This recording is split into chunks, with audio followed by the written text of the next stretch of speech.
ಹೇಳ್ರಪ್ಪ. ಏನ್ ಮಾಡ್ತಿದ್ದಾರೆ ಈ ಮೂರ್ಖರು ದೇಶದಲ್ಲಿ? ನೋಡಿ, ಎಂಥ ಒಬ್ಬ ನಾಯಕ ಇದ್ದಾನೆ ನಮಗೆ, ಎಂಥ ನಟ ನೋಡಿ, ಅವನು ಹೆಂಗೆ ಮಂಗ ಮಾಡ್ತಾ ಇದ್ದಾನೆ ನೋಡಿ ಈ ದೇಶನ. ನೋಡ್ತಾ ಕೂತ್ಕೊಳ್ಳೋಣ ಬೇಡ್ರಿ ನಾವು. 2019ರಲ್ಲಿ ಗುಹೆ ಸೇರ್ಕೊಂಡ ಕ್ಯಾಮ್ರಾಮನ್ ಜೊತೆ ಫೋಟೋ. ಈ ಎಲೆಕ್ಷನ್ ಬಂತು, ಅಂಡರ್ ವಾಟರ್ ಹೋಗಿದ್ದಾನೆ, ನೀರೊಳಗೆ ಕ್ಯಾಮ್ರಾ ಹಿಡ್ಕೊಂಡ. ಅದ ಏನು ದೇಶದ 20ನೇ ಶತಮಾನದ ನಾಯಕನೇನ್ರಿ ಆ ಮನುಷ್ಯ? ಎಷ್ಟು ನಂಬಿಕೆ ಅಲ್ಲ ನೋಡಿ. ನಾನು ಹೇಳಿದೆ, ಇನ್ನೊಂದು ಸ್ವಲ್ಪ ಕೆಳಗೆ ಹೋಗಿದ್ರೆ ನಮ್ಮ ದೇಶದ ಸಮಸ್ಯೆಗಳಾದ್ರೂ ಸಿಗ್ತಿತ್ತು, ಸ್ವಲ್ಪ ನೋಡ್ಬೋದಿತ್ತಲ್ಲಪ್ಪ ಅಂದ್ರೆ. ಅಲ್ಲಿ ತನಕ ತಗೊಂಡೋಗಾಯ್ತು ಈ ದೇಶವನ್ನ. ಮುಂದಿನ ಚುನಾವಣೆಗೆ ಚಂದ್ರನ ಮೇಲೆ ನಿಂತ್ಕೋತಾನೆ. ನನ್ನ ಯಾರೋ ಕೇಳಿದ್ರು, ಸರ್ ಈಗ ಇಲ್ಲ ರಾಜ್ಕುಮಾರು, MGR, NTR ತರ ಸಿನಿಮಾ ನಟರು ರಾಜಕಾರಣಕ್ಕೆ ಬಂದ್ರೆ ಹೇಗಿರುತ್ತೆ ಅಂದ್ರು. ಅದಕ್ಕೆ ಚಾನ್ಸೇ ಕೊಟ್ಟಿಲ್ಲ, ಅವನೇ ದೊಡ್ಡ ನಟ ಆಗ್ಬಿಟ್ನಲ್ಲ. ದಿನಕ್ಕೆ 5 ಕಾಸ್ಟ್ಯೂಮ್ ಯಾರು ಚೇಂಜ್ ಮಾಡ್ತಾರೆ ಅಲ್ರಿ? ಯಾರಪ್ಪ ದುಡ್ಡು? Camera department. ಮೊನ್ನೆ ಒಂದು 11 ದಿನ ಉಪವಾಸ ಮಾಡಿ ನಡ್ಕೊಂಡು ಓಡಾಡಿದ್ದಾನೆ. ಅಂದ್ರೆ ಒಂದು ದೇಶ ಒಬ್ಬ ಪ್ರಧಾನಿ ಇಲ್ಲದೆ 11 ದಿನ ನಡೀತು ಅಂತ ಅರ್ಥ. ಆಮೇಲೆ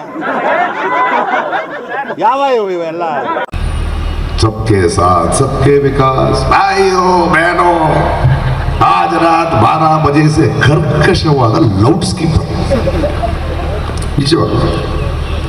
ಆಮೇಲೆ ನಾವು ವಂದೇ ಭಾರತ್ ಎಕ್ಸ್ಪ್ರೆಸ್ಗಳನ್ನ ಮಾಡಿದ್ವಿ. ಸ್ಟೇಷನ್ ಮಾಸ್ಟರ್ ಕೂಡ ಅಷ್ಟು ಟ್ರೈನ್ಗಳಿಗೆ ಬಾವುಟ ತೋರಿಸಿಲ್ಲ ಈ ದೇಶದಲ್ಲಿ. ಒಬ್ಬ ಸ್ಟೇಷನ್ ಮಾಸ್ಟರ್ ತೋರಿಸೋಕೆ ಸಾಧ್ಯ ಇಲ್ಲ. ಮಣಿಪುರ ಹೊತ್ತೊರಿತಿದೆ. ಯಾವುದೋ ಒಂದು ಇದರಿಂದ ಬಂದ ಮನುಷ್ಯ, ಯಾವುದೋ ಆಫ್ರಿಕಾಗೆಲ್ಲ ಹೋಗಿ ಬಂದು ಒಂದು ಟ್ವೀಟ್ ಮಾಡ್ದ ಮನುಷ್ಯ. ಆ ಮನುಷ್ಯ ನಾನು ಕೇಳಿಸ್ಕೊಳ್ತಿದ್ದಾರೆ ಅಂತ ನನಗೆ ಗೊತ್ತಿತ್ತು. ಯಾಕಂದ್ರೆ ನಾನು ಅವನಿಗೆ ಟ್ವೀಟಿಗೆ ವಾಪಸ್ ಉತ್ತರ ಕೊಟ್ಟ ತಕ್ಷಣ ಅವನ ಟ್ವೀಟನ್ನು ಡಿಲೀಟ್ ಮಾಡ್ದ ಮನುಷ್ಯ. ಅವನು ಎಂತ ಟ್ವೀಟ್ ಮಾಡ್ದ ಅಂದ್ರೆ, ನಾನು ಅಲಹಾಬಾದ್ನಲ್ಲಿ 5 ವಂದೇ ಭಾರತ್ ಎಕ್ಸ್ಪ್ರೆಸ್ ಅನ್ನ ಇನಾಗ್ರೇಟ್ ಮಾಡ್ತಿದ್ದೀನಿ ಅಂತ. ಅದರಲ್ಲಿ ಒಂದಾದ್ರೂ ಮಣಿಪುರಕ್ಕೆ ಇದೆಯಪ್ಪ ಅಂತ ಕೇಳಿದೆ, ಡಿಲೀಟ್ ಮಾಡ್ಬಿಟ್ಟ.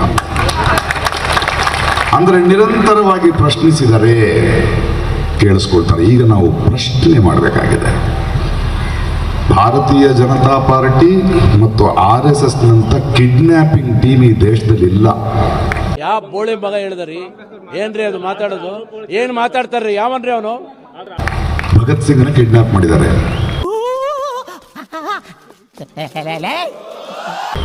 ಭಗತ್ ಸಿಂಗ್ ಇದ್ರೆ ಎದ್ದು ಓದಿದ್ರು ಇವರು. ಪಟೇಲ್ರನ್ನು ಕಿಡ್ನಾಪ್ ಮಾಡಿ ಪ್ರತಿಮೆ ಮಾಡಿ ಇಟ್ಬಿಟ್ಟಿದ್ದಾರೆ. ಮೊದಲು ಸರಿಯಾಗಿ ಮಾತಾಡೋದು ಕಲಿ. ಬರಹ ಪರಿಹಾರಕ್ಕೆ ದುಡ್ಡು ಕೊಡಕ್ಕೆ 100 ಕೋಟಿ ಇರಲ್ಲ, 3,000 ಕೋಟಿಗೆ ಪ್ರತಿಮೆ. ಈಗ ಕೋಟಿ ಚೆನ್ನೈಯನ್ನು ಕಿಡ್ನಾಪ್ ಮಾಡಕ್ ಬಂದ್ರು. ರಾಮ ಲಕ್ಷ್ಮಣ ಕೊಟ್ಟು ಒಂದು ಬುದ್ಧಿ ಕಲಿಸಿದಿರಿ, ಒಳ್ಳೇದು. ಅವರವ್ರ ಭಾಷೆಯಲ್ಲಿ ಅವ್ರ ಜೊತೆ ಹಾಗೆ ಮಾತಾಡ್ಬೋದು. ಮಾತೆತ್ತಿದ್ರೆ ಮಸೀದಿ, ರಾಮ ಮಂದಿರ, ಹಿಂದೂ, ಮುಸ್ಲಿಂ. ಅವನು ಅಂಡ್ರು ಬೇರೆ ಹಾಕಿಲ್ಲ ಕಣ, ಪಂಚ್ ಡೈಲಾಗ್ ಹೇಳ್ಬಿಟ್ಟು ಹೋಗ್ತಾ ಇದ್ದಾನೆ. ನೋಡಿ, ಒಂದು ಕಾಲದಲ್ಲಿ ದಂಡೆತ್ತು ಬಂದ್ರು ರೀ, ಮುಸ್ಲಿಂ ರಾಜರು ಬಂದರು, ಹಿಂದೂ ರಾಜರು ಬಂದರು. ಆಗಿನ ಕಾಲದಲ್ಲಿ ದುಡ್ಡಿಗೆ, ಆಸೆಗೆ ಅವ್ರು ಮಾಡಿದ ಬಲಾತ್ಕಾರಗಳೆಲ್ಲ ಅವ್ರ ಕಡಿಮೆ ದೇವಾಲಯಗಳು, ಮಸೀದಿಗಳು ಇಲ್ಲ, ಒಪ್ಕೊಳ್ಳೋಣ. 20ನೇ ಶತಮಾನದಲ್ಲಿ ಭಾರತ ದೇಶದಲ್ಲಿ ಎಲ್ಲೆಲ್ಲೂ ಅಲ್ಲಲ್ಲಿ ಒಂದು ಮಸೀದಿನ ಆಗಿದ್ರೆ ಒಂದು ಮಂದಿರ ಸಿಗಬಹುದಪ್ಪ. ಅದನ್ನಾಗಿದ್ರೆ ಕೆಳಗೊಬ್ಬ ಬುದ್ಧ ಸಿಗ್ಬೋದಲ್ವಾ? ಎಷ್ಟಾಗೀತಾ ಹೋಗ್ತಿರ್ರಿ.